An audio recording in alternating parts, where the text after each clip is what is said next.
আমি আলিপুর চিড়িয়াখানা একটা দৈত্যকে দেখাচ্ছি।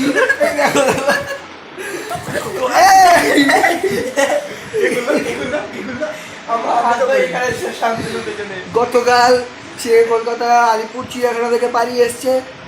একটা এই আমাদের দ্বিতীয় মন্তব্য দেবেন আমাদের শ্রীমান রাহুল বন্দ্যোপাধ্যায়। Thank you.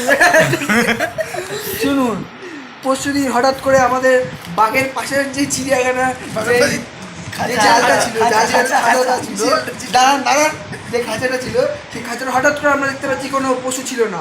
তাই আমাদের সন্দেহ জাগছিল, এই যে পশুটা, এই যে দেখে নিন হ্যালো দেখেছেন, আমাদের এখনো সন্দেহ জাগছে যে একটা পশু না 10টা পশুর সমান। ঘুরে দেখে নিন পশু।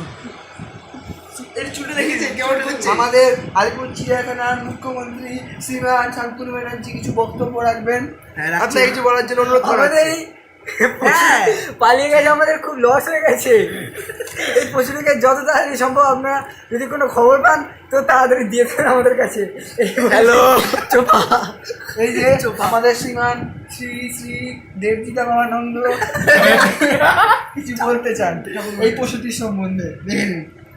এর সম্বন্ধে কি আর বলবো, সবাই সবকিছু বলে দিয়েছে, তাই আমি কিছু বলতে চাই না। আপনারা যারা যারা এই পশুটিকে চেনেন তারা শীঘ্রই এসে পশুটির কোনো খবর দিয়ে যান।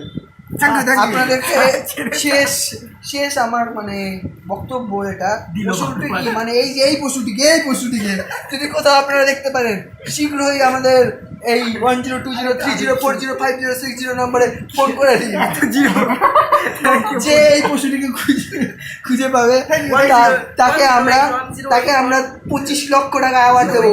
আর পশুটির সাথে যদি এটা আপনারা পান তাহলে আরো 25 টাকা ফ্রি পাবো। Thank you. বাই।